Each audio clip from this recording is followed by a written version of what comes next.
আসসালামু আলাইকুম দর্শক। লন্ডন থেকে স্বাগত জানাচ্ছি আমি কাজী হেমায়েতুদ্দিন মিশন এবং সমসাময়িক বাংলাদেশের রাজনীতি এবং ভূরাজনীতি নিয়ে আমাদের সঙ্গে আলোচনায় আজকে অতিথি হিসাবে আছেন মনোজ দাসের প্রীতি ও শুভেচ্ছা।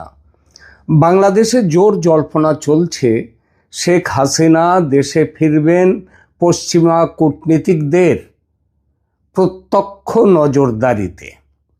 একরকম বলতে গেলে তারেক রহমান সরকারের মনে কোনো অসৎ উদ্দেশ্য যদি থাকেও শেখ হাসিনা দেশে ফেরার পর তাকে নিয়ে কি করা হবে সেই বিষয়ে তো সেরকম কোনো অসৎ উদ্দেশ্য থাকলেও তার করার কিছু নেই।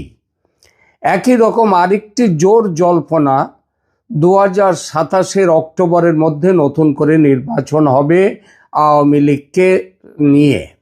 সেই নির্বাচনে আওয়ামী লীগ ক্ষমতায় আসুক, এটাই চায় এখন আমেরিকা সহ সমগ্র পশ্চিম দুনিয়া, এমনকি রাশিয়াও এটাই চাইছে। আর ভারত যে শেখ হাসিনাকে চায় এটা তো বলাই বাহুল্য। গত 5 আগস্ট দিল্লিতে প্রেস কনফারেন্সে শেখ হাসিনাকে রীতিমতো উৎফুল্ল দেখাচ্ছিল এই কারণেই।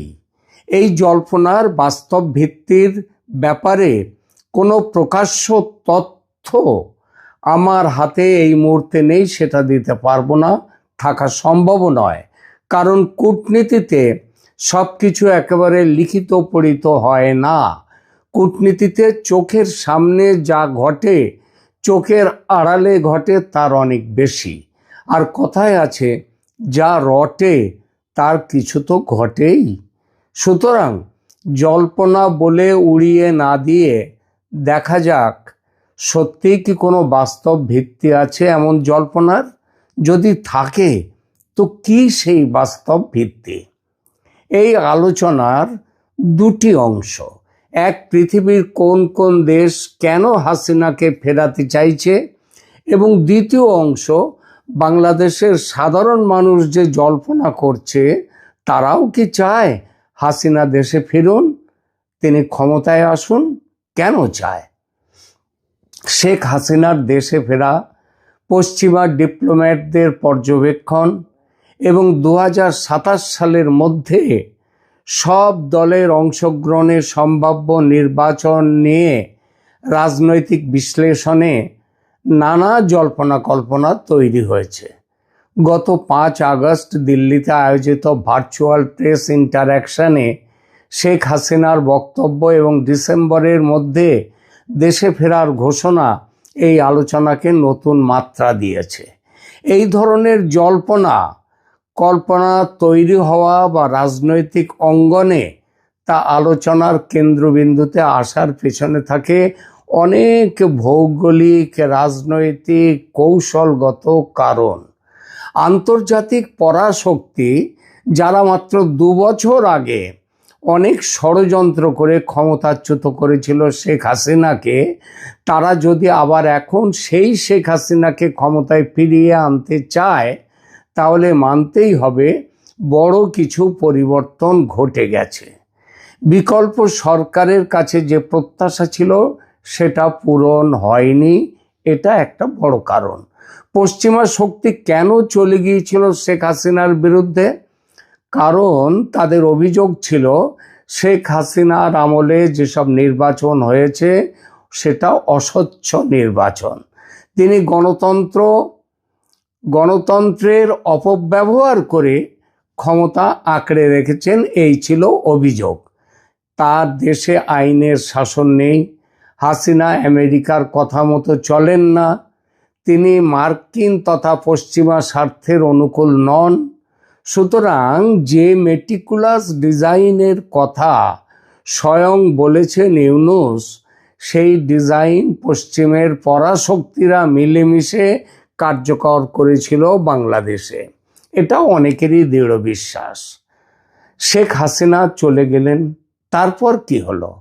মার্কিন যুক্তরাষ্ট্র, ইউরোপীয় ইউনিয়ন সাধারণত একক কোনো দলের প্রতি বা ব্যক্তির প্রতি সমর্থন দেওয়ার চেয়ে রাজনৈতিক প্রক্রিয়ার আন্তর্জাতিক গ্রহণযোগ্যতা ও তার স্থায়িত্ব নিশ্চিত করতে বেশি আগ্রহী।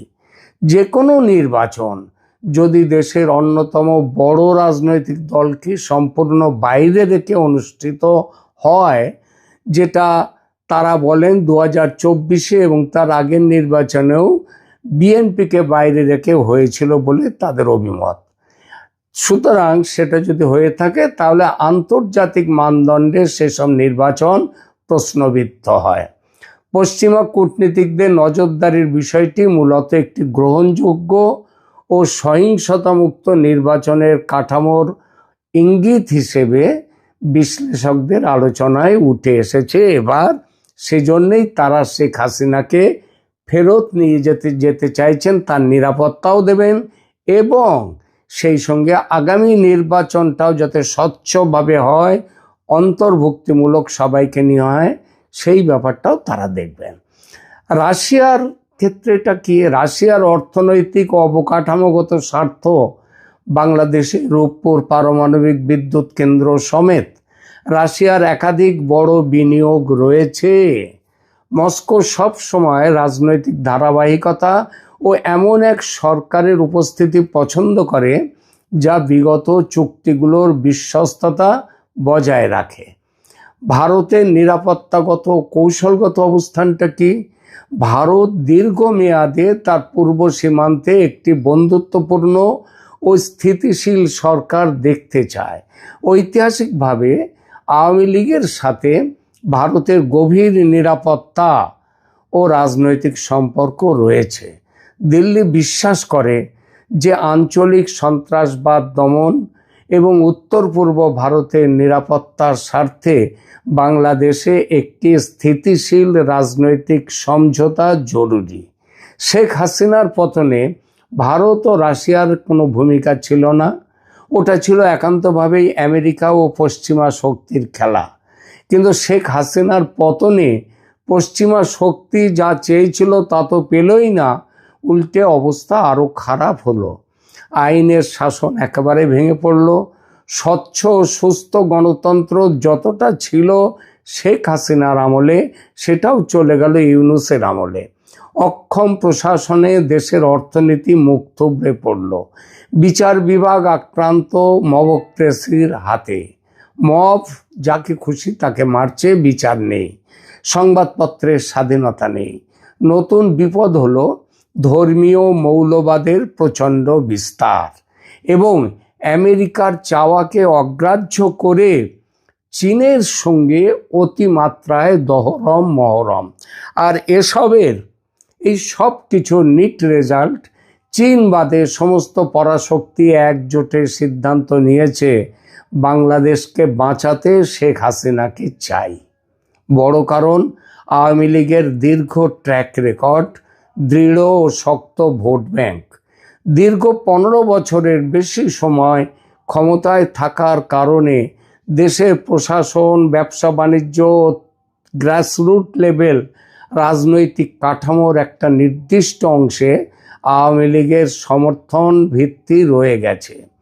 রাজনৈতিক বিশ্লেষকদের মতে একটি বৃহৎ জনগোষ্ঠীকে দীর্ঘকাল রাজনৈতিক প্রক্রিয়ার বাইরে রাখলে তা দেশে স্থায়ী রাজনৈতিক অস্থিতিশীলতা বা চরমপন্থার জন্ম দেবে।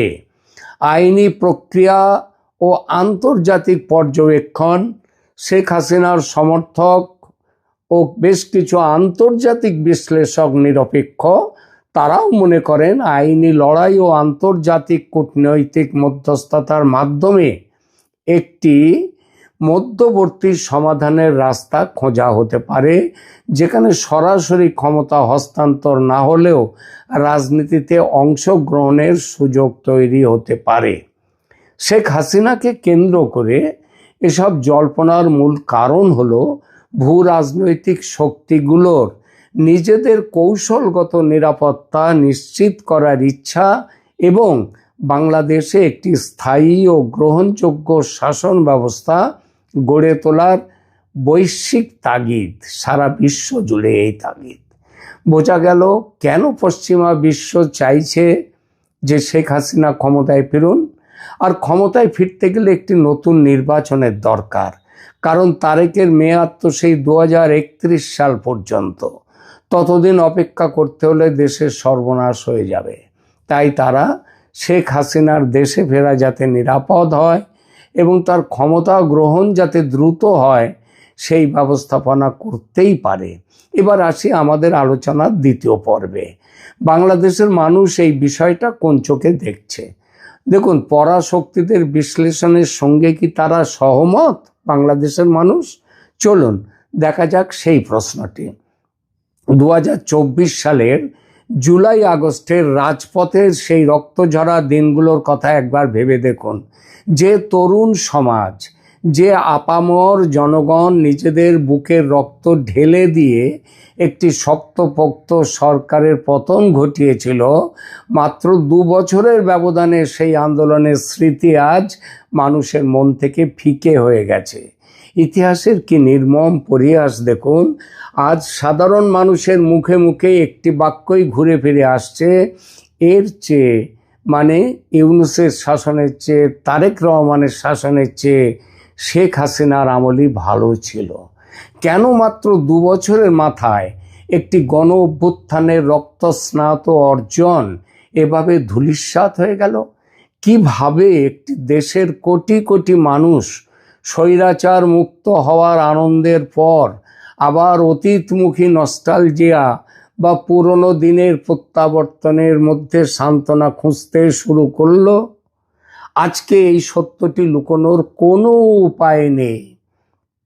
আজ আমাদের অত্যন্ত সোজা সাপটা ভাষায় এই গণ হতাশার নেপথ্য কারণগুলো বিশ্লেষণ করতে হবে এবং সেটা বিশ্লেষণ করলে আমরা জানতে পারবো, বুঝতে পারবো কেন পশ্চিমা শক্তির এবং অন্যান্য পরাশক্তিদের যে পরিকল্পনা বাংলাদেশকে নিয়ে, অর্থাৎ শেখ হাসিনাকে ফিরিয়ে এনে নতুন নির্বাচনের ব্যবস্থা করে আবার যাতে ক্ষমতা তার হাতে ফেরে, সেই ব্যবস্থা কেন দেশের মানুষ সমর্থন করছে সেইটা বলা।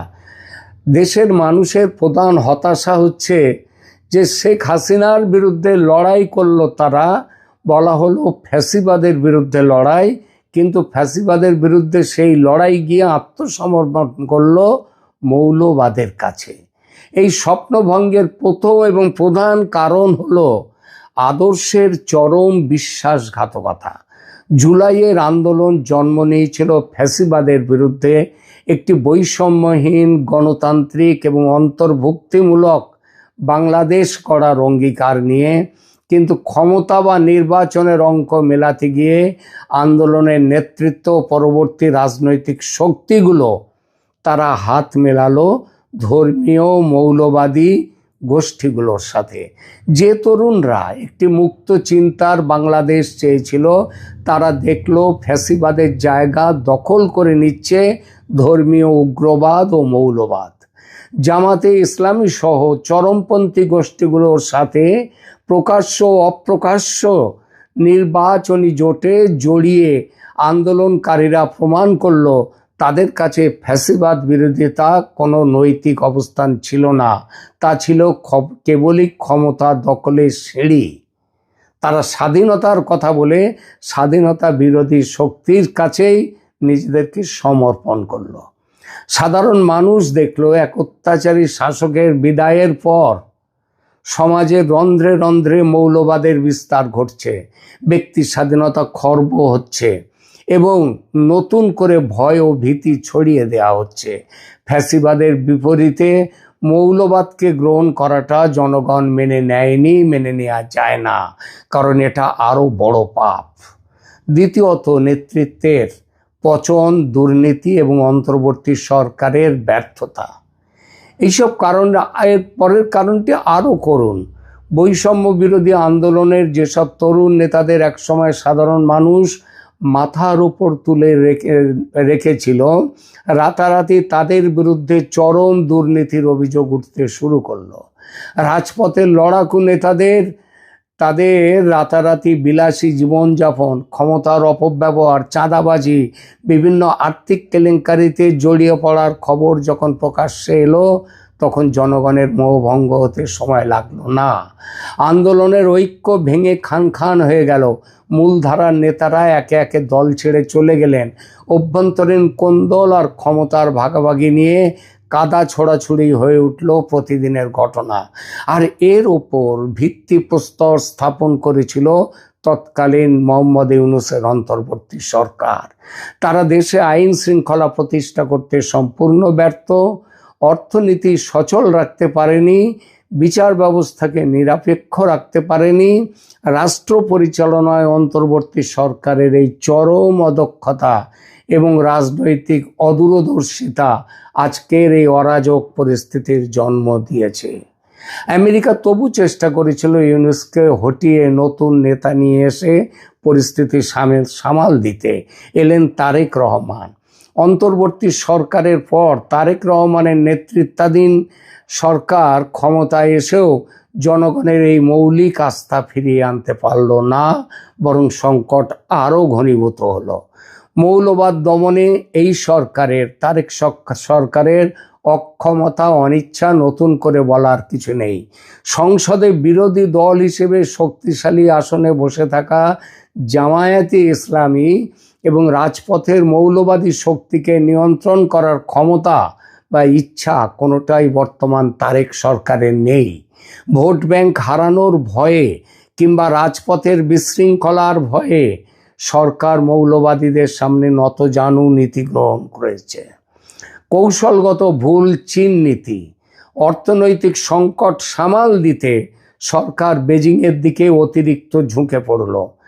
বাংলাদেশ ফার্স্ট পররাষ্ট্র নীতির নামে চীনের সাথে যে মাত্রাতিরিক্ত মাখামাখি শুরু করেছে তারেক সরকার, তা দেশের আঞ্চলিক ও ভূ রাজনৈতিক ভারসাম্যকে পুরোপুরি ধ্বংসের মুখে ঠেলে দিয়েছে। আর এর পরিণতি কি হচ্ছে? দেশে ধর্মীয় উগ্রবাদের উত্থান এবং ভূ রাজনৈতিকভাবে চীনের প্রতি একক নির্ভরতা, এই দুইয়ের সমন্বয়ে বাংলাদেশ আজ আন্তর্জাতিক অঙ্গনে মারাত্মক এক অনিশ্চয়তার মুখে পড়েছে। আর এখানেই ভারত, পশ্চিমা বিশ্ব, রাশিয়ার হিসাব নিকাশ এসে মিলে যাচ্ছে এক জায়গায়। যখন একটি দেশে অভ্যন্তরীণ অস্থিতিশীলতা বাড়ে, উগ্রবাদ মাথাচাড়া দিয়ে ওঠে, পররাষ্ট্রনীতি দিশা হারায়, তখন আন্তর্জাতিক পরাশক্তিগুলো নিজেদের নিরাপত্তার সাথে পরস্পর একসাথে হাত বাড়ায়, হাত ধরে। ভারত তার সীমান্তে কোনো ধর্মীয় উগ্রবাদী বা চীনা প্রভাবে পরিচালিত সরকার দেখতে চায় না। দিল্লির কাছে আঞ্চলিক স্থিতিশীলতা ও নিরাপত্তার জন্য পুরনো পরীক্ষিত মিত্র আওয়ামী লীগ অগ্রাধিকার পাবে। আমেরিকা ও ইউরোপীয় ইউনিয়ন বাংলাদেশে অবাধ নির্বাচন ও মানবাধিকারের কথা বললেও তারা উগ্র মৌলবাদের উত্থান বা চীনের আধিপত্য কোনোভাবেই বরদাস্ত করে না। ফলে 2027 সালের মধ্যে শেখ হাসিনা বা আওয়ামী লীগকে অন্তর্ভুক্ত করে একটি আন্তর্জাতিকভাবে স্বীকৃত নির্বাচনের যে জল্পনা চলছে, তার পেছনে এই বৈশ্বিক পরাশক্তিগুলোর নীরব সম্মতি ও প্রত্যক্ষ পর্যবেক্ষণের সম্ভাবনা উড়িয়ে দেওয়া যায় না। আর সেটাই বলা হচ্ছে। আর জল্পনা যা চলছে এখন বাংলাদেশে, যে পশ্চিমা শক্তির নিরপেক্ষ অবস্থানে তাদের সহযোগিতায় শেখ হাসিনা ফিরছেন দেশে। দ্বিতীয়ত, ভোট, আর একটা ভোট খুব শিগগিরই হতে চলেছে। এটা তাই কোনো অলস মস্তিষ্কের জল্পনা নয়। ইতিহাস কাউকে ক্ষমা করে না। গণ অভ্যুত্থানের মাধ্যমে জড়িত যে সমস্ত অর্জিত যে সুযোগগুলো, সেগুলো যখন দুর্নীতির মাধ্যমে কলঙ্কিত করা হয়, যখন ফ্যাসিবাদের একটা স্ট্যাম্প লাগিয়ে তার বিকল্প হিসেবে ধর্মীয় উগ্রবাদকে মেনে নেওয়া হয়, তখন সাধারণ মানুষ অতিষ্ঠ হয়ে ওঠে। আজ মানুষ যখন দেখে তাদের দৈনন্দিন জীবনযাত্রার ব্যয় আকাশচুম্বী, রাস্তায় আইন শৃঙ্খলার বিন্দুমাত্র নিশ্চয়তা নেই এবং সমাজ জুড়ে মধ্যযুগীয় উগ্রতার দাপট, তখনই তারা পেছনের দিকে তাকায়। শেখ হাসিনার আমলের স্বৈরাচারী রূপকে আড়াল করে মানুষ তখনকার অর্থনৈতিক স্থিতিশীলতা নিরাপদ জীবনের স্মৃতিকে আঁকড়ে ধরতে চায় এবং ধরছে। জুলাই অভ্যুত্থানের বীরত্ব আজ ব্যর্থ রাজনীতির বলি হয়েছে। আর এই ব্যর্থতার সুযোগেই রাজনীতিতে শেখ হাসিনার প্রত্যাবর্তন এবং 2027-এর নির্বাচনকে ঘিরে বৈশ্বিক পরাশক্তিগুলোর নতুন ছক আজ এত জীবন্ত ও বাস্তব রূপ লাভ করেছে। অর্থাৎ হাসিনা ফিরছেন খুব শীঘ্রই, ডিসেম্বরের আগেই, ডিসেম্বরের মধ্যেই, আর তারপরে খুব শীঘ্রই একটি ভোটও হচ্ছে। আজকে এখানেই রাখছি। ধন্যবাদ।